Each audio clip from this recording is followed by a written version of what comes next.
We are going to continue with the wild robot. When we left off, Bright Bill was having a swimming lesson with all the other goslings, and Loudwing was the instructor. All the other goslings' parents were gathered in the middle of the pond, but Roz, she couldn't go in the pond. She can't get wet. I think it might short circuit her. And everything was going along really well. And then all of a sudden, a rockmouth giant toothy pike, it's a type of a fish, started chasing the goslings. And all the other parents were able to usher their children, their goslings, into a safe place. But that left Bright Bill there on the pond all by himself. We weren't sure if he was going to make it, but as he was trying to swim towards Roz, Loudwing saved him. She jumped on the pike. And she says, the rockmouth isn't as dangerous as he seems. Chapter 36, The Gosling Grows. Bright Bill soon forgot about the incident with the rockmouth, and he spent his mornings cruising around the pond with the other goslings. He was becoming a great little swimmer. He was also becoming a great little speaker. "Hello, my name is Bright Bill," he said to anyone who would listen.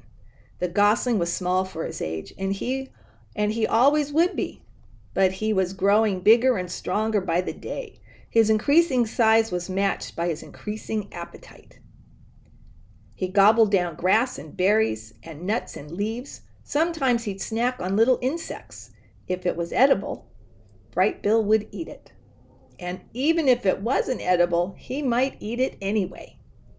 Roz felt something like fright the time she saw Bright Bill swallowing pebbles on the beach. She was holding him upside down, hoping the pebbles would fall out of his mouth, when Loudwing stepped in. "Put the gosling down," said the goose with a laugh. "It's perfectly natural for Bright Bill to eat a few pebbles. They'll help him digest his food. But not too many, okay, little one?" Like most youngsters, Bright Bill was incredibly curious. He explored the garden and the pond and the forest floor. He would occasionally explore neighboring homes. He'd wander down some hole in the ground and say to whoever was there, "Hello, my name is Bright Bill." Then a long robot arm would reach in and pull the gosling back outside. "Sorry to bother you," Roz would say in her friendliest voice. The mother and son slipped into a good nighttime routine. While the gosling slept, the robot might tend the fire if it was cold out, or gently fan him if it was warm. If he woke up hungry or thirsty, Roz brought him food or water. And whenever he had nightmares, she was always there to rock him back to sleep. Chapter 37, The Squirrel. And there's a picture of the squirrel. A small squirrel was scurrying through the garden. Bright Bill had never seen her before. He peered out from the nest and watched her bounce across the lawn. After a minute of spying, the gosling shook his tail feathers and waddled outside. "Hello, my name is Bright Bill." The squirrel froze. Then she slowly turned around, and then she started to talk. "Hi, Bright Bill. My name is Chit Chat, and I'm 12-and-a-half-week-old squirrel, and I'm new around here, and your home is really big and round, and I don't understand why smoke sometimes comes out of it." Reader, I'm not quite sure how Chit Chat got enough air into her lungs to go on like that, and I'm not quite sure how Bright Bill had the patience to listen, but he stood there and politely nodded as Chit Chat rambled on and on. "And sometimes I see you waddling behind your funny-looking mother, and you seem so nice that I thought I'd come down and introduce myself. But now I'm nervous, and I'm talking too much, and my name is Chit Chat." I think I said that already. There was a pleasant silence. Bright Bill stood on one foot for a moment. Then the gosling took a deep breath and said, "It's very nice to meet you, Chit Chat. I don't think you talk too much. I think you talk just enough, and I like you. So let's be friends." A big smile appeared on the squirrel's tiny face. For once, Chit Chat was speechless. Chapter 38, The New Friendship. Chit Chat wasn't speechless for long.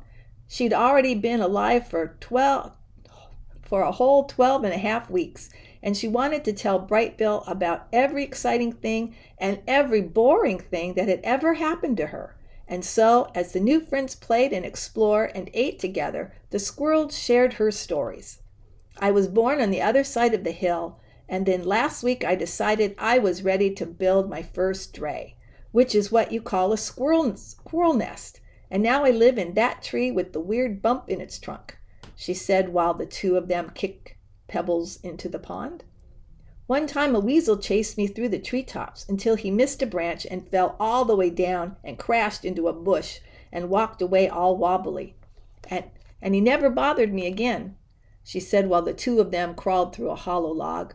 Ew, gross! I saw you eat that ant one time. Oh, I saw you eat that ant. One time I ate a gnat by accident, and I didn't like it at all. I mostly eat acorns and bark and tree buds, and sometimes the yummy berries that grow in your garden, she said while the two of them took a snack break. But Chit-Chat was as good a listener as she was a talker, and whenever it was Bright Bill's turn to speak, she'd keep quiet and hang on his every word. Do you know who enjoys their conversations most of all? Our robot Roz. The protective mother was never far away, and she felt something like amusement at the silly conversation she overheard, and she felt something like happiness that her son had made such a good friend. Chapter 39, The First Flight. Bright Bill had spent his entire life by the pond, and he was becoming very curious about what lay beyond his neighborhood. So one day his mother said to him, "Let us go for a walk, and I will show you more water than you can possibly imagine." Roz placed the gosling on her flat shoulder, and the two of them set off across the island. They marched out of the forest, across the great meadow, and climbed uphill until they were at the top of the island's western ridge. Before them was a grassy slope that descended all the way to the dark, choppy waves that surrounded the island. "That is a lot of water," said the wide-eyed gosling. "I'm a good swimmer, but I'm not good enough to swim across that pond." "That is not a pond," said the robot. "That is an ocean. I doubt any bird could swim across an ocean." Waves rolled in from the horizon. Seagulls circled above the shore. A steady breeze blew up the slope. Bright Bill's yellow fluff had recently changed over to a coat of silky brown feathers, and he spread his feathery wings into the breeze, and then, "Mama, look!" And for the briefest of moments, the wind lifted Bright Bill off the ground. But he quickly tipped backwards and tumbled into the soft grass. "I was flying," he squeaked. "That was not flying," said Roz, looking back at her upside-down son. "Well, I was almost flying. I'm going to try again." "I have observed many birds in flight," said Roz. "Sometimes they flap their wings quickly, and other times they fly without flapping at all. They spread their wings and soar on the wind." "So I was soaring," said Bright Bill. "Almost. There, look at that soaring seagull. It seems like she is not doing anything, but if you look close enough, you will notice that as she is making small adjustments with her wings and tail. I think you should try adjusting your wings in the wind, like her." Bright Bill hopped onto a rock and opened his wings wide. "The wind is pushing me backwards." "Change the angle of your wings," said his mother. "Let us see what happens when they slice through the air." Bright Bill slowly angled his wings downward. The more he turned them, the less the wind pushed him backwards. And just as his wings leveled off, "Mama, look," he squeaked as his feet left the ground. "I'm soaring, I'm soaring." He hovered there for a second, rising a little higher than before, and then he sailed backwards into the soft grass again. Oh, here's a picture.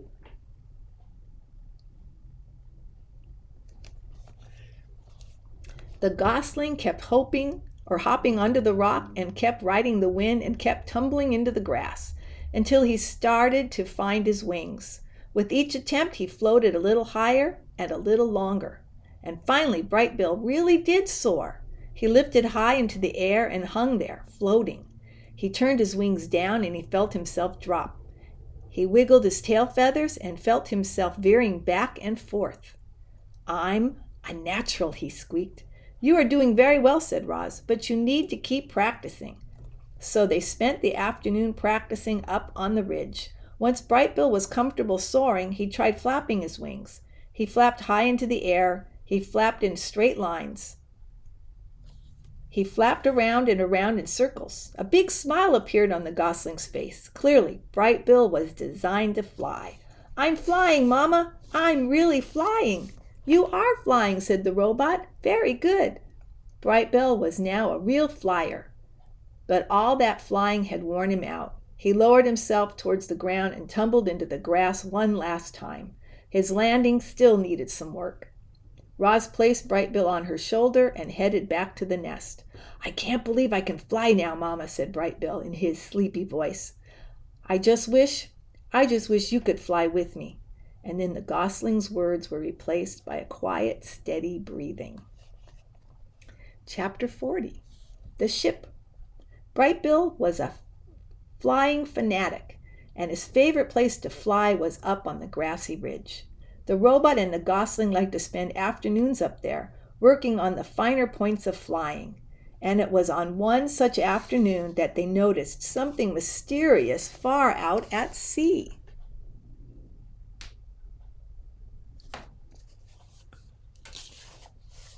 Bright Bill spiraled down to his mother, flopped into the grass, and pointed to the horizon. "Mama, what is that thing?" Roz's computer brain found the right word. "That is a ship." "What's a ship?" "A ship is a large vessel used for ocean transport." Bright Bill's face scrunched up with confusion. "Used by who?" "I don't know." It was the first ship either of them had ever laid eyes on. From the distance it looked as though it were moving slowly, but it was actually racing through the waves. From that distance it looked as though it were small, but it was actually one of the largest ships ever built. The robot and the gosling watched it crawl across the ocean until it finally disappeared to the south. Where had that ship come from? Where was it going? Who was on board? Roz and Bill had many questions, but no answers. We're going to leave it there. That was part 10 of The Wild Robot.